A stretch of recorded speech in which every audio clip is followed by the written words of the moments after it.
The sixth borough. Once upon a time, New York City had a sixth borough. What's a borough? That's what I call an interruption.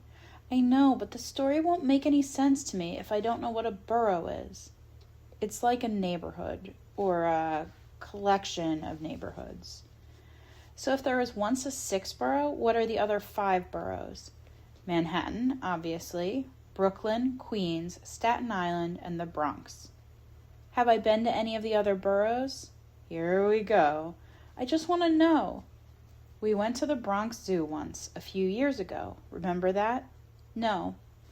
And we've been to Brooklyn to see the roses at the Botanic Garden. Have I been to Queens? I don't think so. Have I been to Staten Island? No. Was there really a 6th borough? I've been trying to tell you. No more interruptions, I promise. Well, you won't read about it in any of the history books because there's nothing, save for the circumstantial evidence in Central Park, to prove that it was there at all. Which makes its existence very easy to dismiss. But even though most people will say that they have no time for or reason to believe in the 6th borough and don't believe in the 6th borough, they will still use the word believe.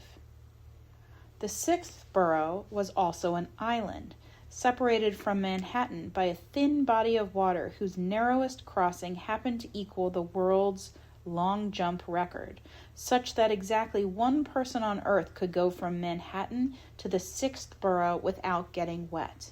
A huge party was made of the yearly leap. Bagels were strung from island to island on special spaghetti. Samosas were bowled at baguettes. Greek salads were thrown like confetti. The children of New York captured fireflies in glass jars, which lay floated between the boroughs. The bugs would slowly asphyxiate. Asphyxiate? Suffocate. Why didn't they just punch holes into the lids? The fireflies would flicker rapidly for the last few minutes of their life. If it was timed right, the river shimmered as the jumper crossed it. Cool. When the time came, the long jumper would begin his approach from the East River. He would run the entire width of Manhattan as New Yorkers rooted him on from opposite sides of the street, from the windows of their apartments and offices, and from the branches of trees. 2nd Avenue, 3rd Avenue, Lexington, Park, Madison, 5th Avenue, Columbus, Amsterdam, Broadway, 7th, 8th, 9th, 10th, and when he leapt, New Yorkers cheered from the banks of both Manhattan and the 6th borough, cheering the jumper on and cheering each other on. For those few moments that the jumper was in the air, every New Yorker felt capable of flight. Or maybe suspension is a better word, because what was so inspiring about the leap was not how the jumper got from one borough to the other, but how he stayed between them for so long. That's true. One year, many, many years ago, the end of the jumper's big toe skimmed the surface of the river, causing a little ripple. People gasped as the ripple traveled out from the 6th borough back toward Manhattan, knocking the jars of fireflies against one another like wind chimes. "You must have gotten a bad start," a Manhattan councilman hollered from across the water. The jumper shook his head, more confused than ashamed. "You had the wind in your face," a 6th borough councilman suggested, offering a towel for the jumper's foot. The jumper shook his head. "Perhaps he ate too much for lunch," said one onlooker to another. "Or maybe he's past his prime," said another, who'd brought his kids to watch the leap. "I bet his heart wasn't in it," said another. "You just can't expect to jump that far without some serious feeling." "No," the jumper said to all of the speculation. "None of that's right. I jumped just fine." The revelation? Realization. Oh, yeah. It traveled across the onlookers like the ripple caused by the toe, and when the mayor of New York City spoke it aloud, everyone sighed in agreement. The 6th borough is moving. Moving? A millimeter at a time, the sixth borough receded from New York. One year, the long jumper's entire foot got wet, and after a number of years, his shin, and after many, many years, so many years that no one could remember what it was like to celebrate without anxiety, the jumper had to reach out his arms and grab at the sixth borough fully extended, and then he couldn't touch it at all. The 8 bridges between Manhattan and the sixth borough strained and finally crumbled one at a time into the water. The tunnels were pulled too thin to hold anything at all. The phone and electrical lines snapped, requiring 6 borrowers to revert to old-fashioned technologies, most of which resembled children's toys. They used magnifying glasses to reheat their carryout. They folded important documents into paper airplanes and threw them from one office building into another. Those fireflies in glass jars, which had once been used merely for decorative purposes during the festivals of the Leap, were now found in every room of every home, taking the place of artificial light.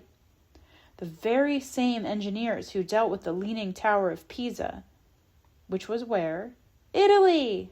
Right. They were brought over to assess the situation. It wants to go, they said. Well, what can you say about that? The mayor of New York asked, to which they replied, there's nothing to say about that.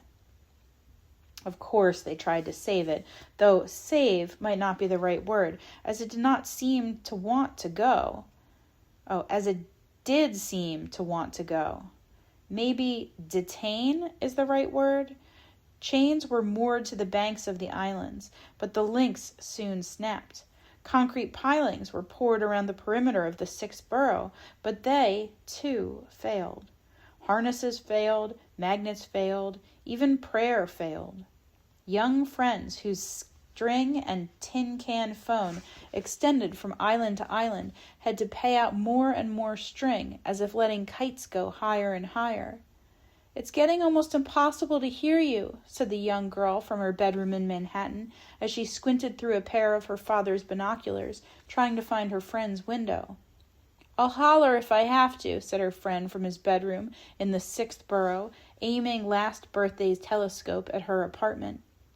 The string between them grew incredibly long, so long it had to be extended with many other strings tied together, his yo-yo string, the pole from her talking doll, the twine that had fastened his father's diary, the waxy string that had kept her grandmother's pearls around her neck and off the floor, the thread that had separated his great-uncle's childhood quilt from a pile of rags.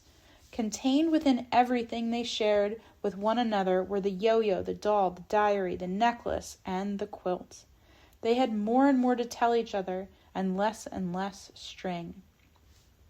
The boy asked the girl to say, I love you, into her can, giving her no further explanation.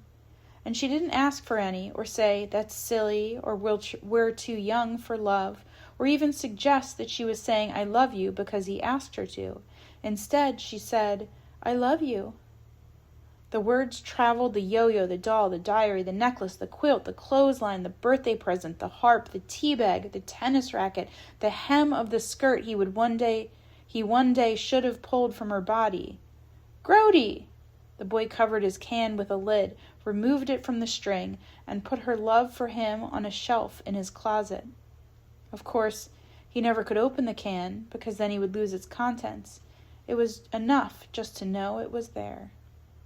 Some, like that boy's family, wouldn't leave the sixth borough. Some said, why should we? It's the rest of the world that's moving. Our borough is fixed. Let them leave Manhattan. How can you prove someone like that wrong? And who would want to? I wouldn't.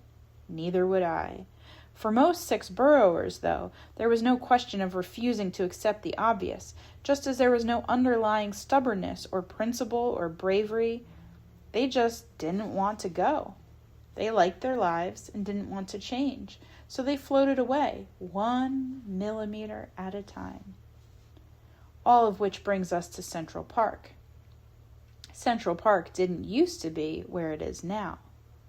You just mean in the story, right? It used to rest squarely in the center of the sixth borough. It was the joy of the borough, its heart. But once it was clear that the sixth borough was receding for good, that it couldn't be saved or detained, it was decided by New York City referendum to salvage the park. Referendum? Vote. And it was unanimous. Even the most stubborn six boroughers acknowledged what must be done. Enormous hooks were driven through the easternmost grounds, and the park was pulled by the people of New York, like a rug across a floor, from the sixth borough into Manhattan. Children were allowed to lie down on the park as it was being moved.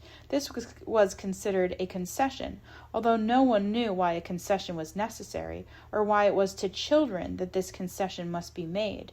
The biggest fireworks show in history lit the skies of New York City that night, and the Philharmonic played its heart out. The children of New York lay on their backs, body to body, filling every inch of the park, as if it had been designed for them and that moment. The fireworks sprinkled down, dissolving in the air just before they reached the ground, and the children were pulled 1 millimeter and 1 second at a time into Manhattan and adulthood. By the time the park found its current resting place, every single one of the children had fallen asleep, and the park was a mosaic of their dreams. Some hollered out, some smiled unconsciously, some were perfectly still. Dad? Yes. I know there wasn't really a sixth borough. I mean, objectively. Are you an optimist or a pessimist? I can't remember. Which? Do you know what those words mean? Not really. An optimist is positive and hopeful. A pessimist is negative and cynical. I'm an optimist. Well, that's good, because there's no irrefutable evidence. There's nothing that could convince someone who doesn't want to be convinced. But there is an abundance of clues that would give the wanting believer something to hold on to. Like what? Like the peculiar fossil record of Central Park. Like the incongruous pH of the reservoir. Like the placement of certain tanks at the zoo, which correspond to the holes left by the gigantic hooks that pulled the park from burrow to burrow. Jose, there is a tree just 24 paces due east of the entrance to the merry-go-round, into whose trunk are carved 2 names. There is no record of them in the phone books or censuses. They are absent from all hospital and tax and voting documentation. There is no evidence whatsoever of their existence, other than the proclamation on the tree. Here's a fact you might find fascinating.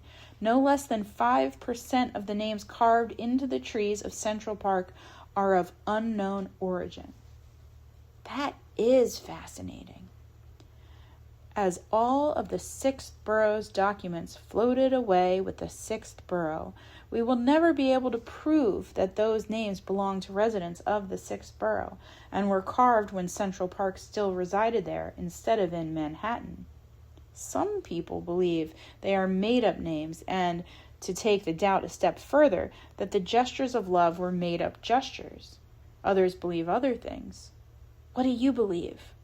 Well, it's hard for anyone, even the most pessimistic of pessimists, to spend more than a few minutes in Central Park without feeling that he or she is experiencing some tense in addition to the present, right?